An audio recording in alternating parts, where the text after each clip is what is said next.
Allez, bonjour les amis, je suis content de vous retrouver pour une nouvelle émission de Mister Gadget. Alors aujourd'hui, nous allons parler de smartphone. Et donc, comme ces derniers temps, on m'a changé le téléphone de fonction dans mon entreprise. Donc, nous allons parler du Redmi Note 13 de chez Xiaomi. Donc, c'est la gamme Redmi. Donc, ça a l'air d'un petit téléphone assez sympa.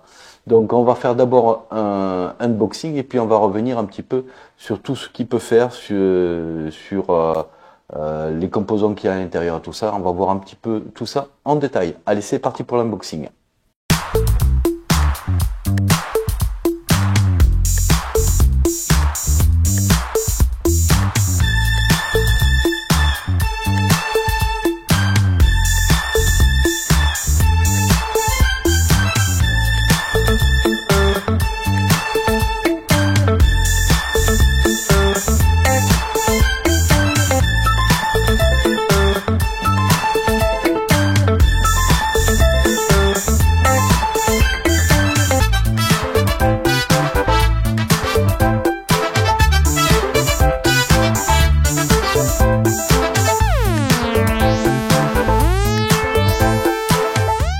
Comme vous avez pu le voir sur l'unboxing, c'est un petit téléphone qui a un design qui est assez sympa.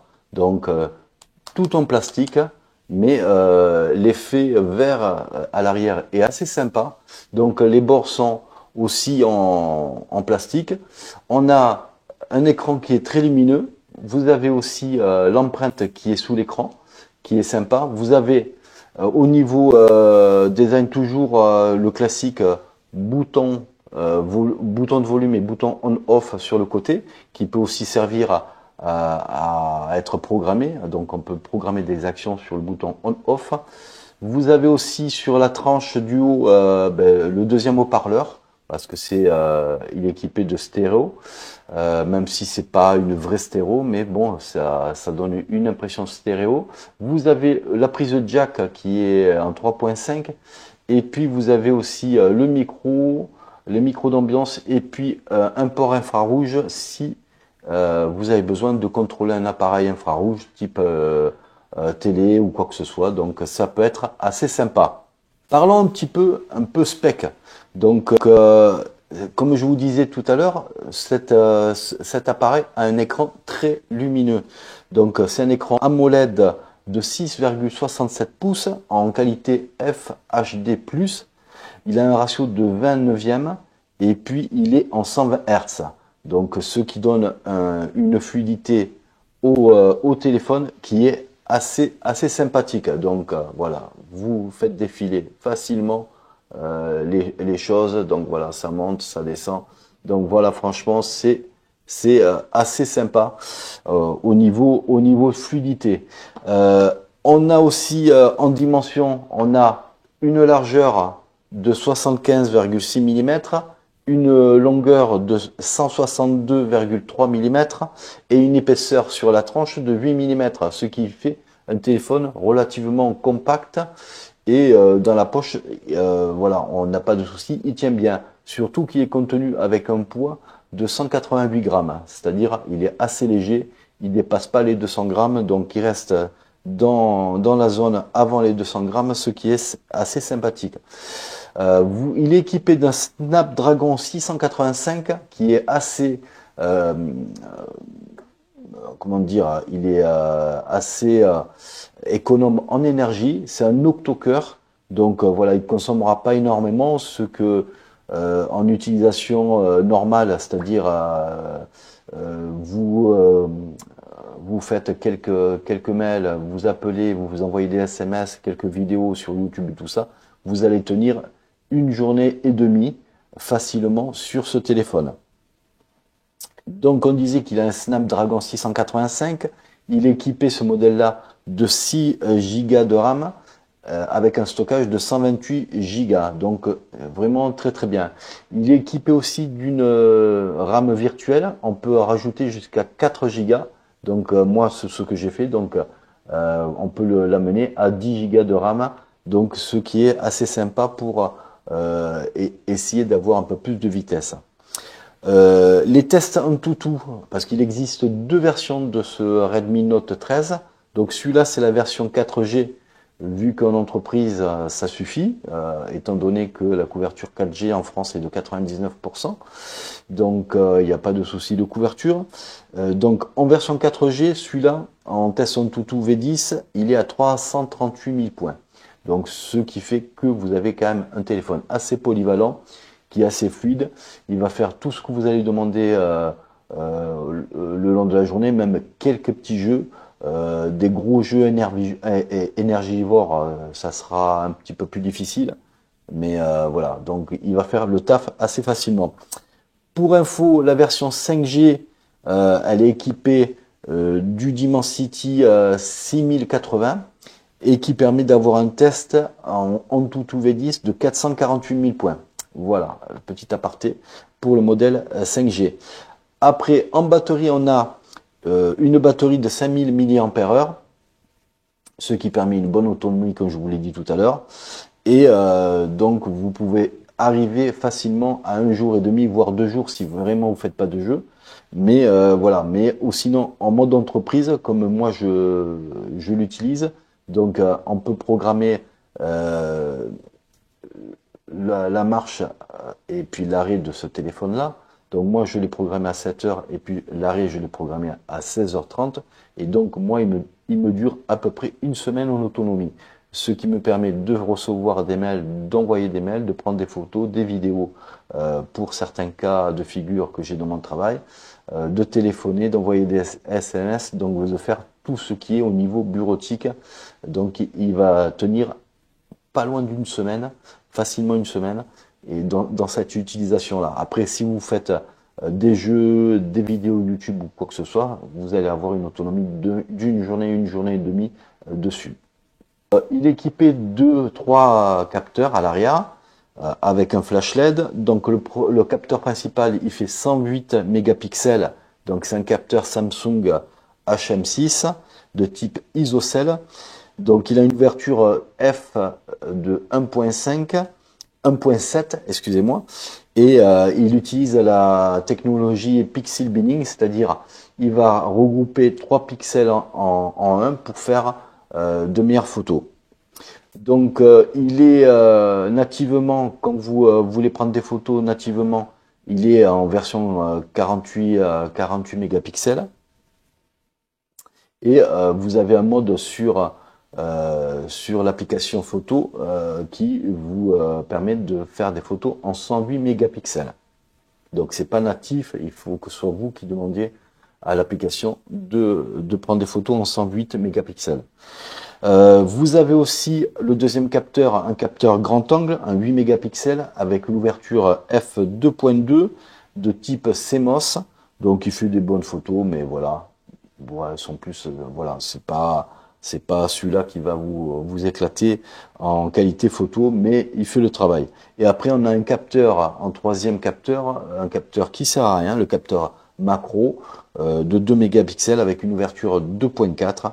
Donc c'est un type CMOS, mais bon, voilà, pas grand monde va se servir de ce capteur-là, à part pour essayer la fonction une fois qu'on achète le téléphone, mais après on s'en sert plus. Donc voilà pour la partie photo arrière. Donc on va passer aussi, on va parler aussi de la partie stabilisation. Donc à l'arrière, il y a une stabilisation qui est numérique et non optique. Donc elle fait le travail. Donc c'est assez surprenant quand on prend une vidéo, la stabilisation à main levée comme ça est assez bonne. Donc la vidéo est assez propre. Je vous mettrai ça en exemple sur le côté. Pour les photos sont correctes aussi en qualité. On a un autofocus, une détection des visages aussi, un mode scène, et puis on a aussi un zoom, mais qui n'est que digital. Donc c'est pas un zoom optique. Donc vous avez un zoom qui peut faire l'affaire, qui peut vous dépanner, mais il sera juste en digital. Parlons un peu de la caméra de l'avant, la caméra selfie. Donc elle est de 16 mégapixels, donc c'est un bon ratio. Hein, elle fait partie des bons capteurs. Donc c'est un capteur type CMOS et avec une ouverture de 2.4. Donc ça réalise relativement des belles, de beaux selfies, et puis même pour une vidéo, pour avoir une discussion en vidéo, c'est assez sympa en qualité. Le score DxOMark des appareils photo de ce smartphone est de 75, ce qui le classe en troisième position de sa catégorie, sachant que il fait partie de la catégorie des moins de 200 euros. Mais ça, on parlera du prix un peu plus tard. Donc vous avez vu, avec première indication de prix, qu'on a quand même quelque chose qui est assez relevé, qui est assez quali, même si c'est tout en plastique. C'est bien doté dans la boîte avec la petite coque en silicone qui fait le job. On n'a pas parlé aussi, mais sur l'écran d'usine, il y a une protection qui est mise, donc il n'y a pas besoin d'acheter une protection en verre trempé, ça sert à rien, elle est fournie d'entrée. Et donc maintenant, on va parler d'autres petites fonctions qu'il est capable de faire. Donc, en autre fonction, il a le Bluetooth 5.1, que c'est une fonction de Bluetooth à faible consommation d'énergie. Comme on le disait tout à l'heure, il a une prise jack 3.5. Hein. Il est équipé aussi d'une application radio FM. Donc, si vous mettez un fil avec un casque filaire, vous allez avoir une radio FM, pas besoin d'être en 5G ou en 4G pour consommer des données, donc s'équiper d'un module FM. Vous avez le port infrarouge pour commander des télés, des appareils ayant un port infrarouge, donc ça c'est assez sympa. Vous avez le mode de téléphonie Volt, ça veut dire qu'il combine le réseau 4G avec le mode Wi-Fi pour avoir la meilleure qualité téléphonie. Donc ça c'est assez sympa. Et puis vous pouvez bien sûr partager, faire un point d'accès Internet avec ce téléphone. Donc si vous avez besoin de partager votre connexion Internet avec une tablette, avec quelqu'un d'autre qui n'a pas de connexion Internet, c'est possible avec celui-là. Alors parlons un petit peu maintenant de la charge. Donc il est équipé d'un chargeur, comme vous avez vu tout à l'heure, d'un chargeur rapide de 33 watts, ce qui permet à ce smartphone de se charger en moins d'une heure. Donc il a une capacité de 0 à 50% d'être chargé en moins de 25 minutes.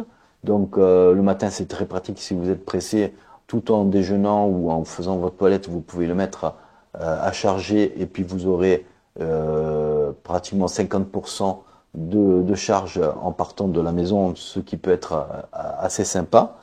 Et en moins d'une heure, il charge complètement. Donc c'est assez sympa à ce niveau-là, surtout pour une entrée de gamme du milieu de gamme. Donc c'est assez sympa d'avoir cette fonctionnalité. Le système d'exploitation de ce smartphone, donc c'est sous Android 14 et c'est sous l'exploitation de HyperOS de chez Xiaomi. Hein, c'est la nouvelle interface de chez Xiaomi qui remplace MMI 14. Personnellement, sur mon perso, moi je suis avec MMI 14. Je vois pas la différence entre les deux, à part peut-être un peu le design du truc et puis une ou deux fonctions vraiment. Après, vous ne serez pas perdu si vous passez de MMI à HyperOS, n'ayez pas peur. Il n'y a pas beaucoup de changements dans la gestuelle, dans les applications ou quoi que ce soit. Maintenant, nous allons parler un peu du prix. Donc, le prix, comme vous avez pu le comprendre, se situe dans la catégorie des moins de 200 euros. Mais j'ai pris trois endroits où c'est qu'on peut trouver des prix intéressants, comme à la Fnac, vous l'aurez à 142 euros. À Amazon.fr, vous l'aurez à 149 euros. Et puis chez Cdiscount, vous l'aurez à 154 euros. Après, c'est à vous de voir les marchands que vous préférez. Hein. Donc, mais vous voyez qu'il est bien situé en prix. Avec tout ce qu'il propose, je trouve qu'il est quand même assez quali. Donc, en conclusion, bon, ben, vous avez compris que pour moi, je trouve cet appareil très très bon. Au niveau smartphone, c'est un smartphone qui est très homogène avec une bonne tenue en autonomie. Il prend des photos assez correctes pour la catégorie. J'étais surpris par la stabilisation numérique pour les vidéos, donc vous pouvez y aller sans problème comme des bourrins, et ça va faire un peu le taf, donc ça sera ça sera assez sympa. Il a aussi la fonction de RAM virtuelle qui est assez sympa, même si maintenant tous les smartphones le font, mais c'est assez sympa de retrouver cette fonctionnalité.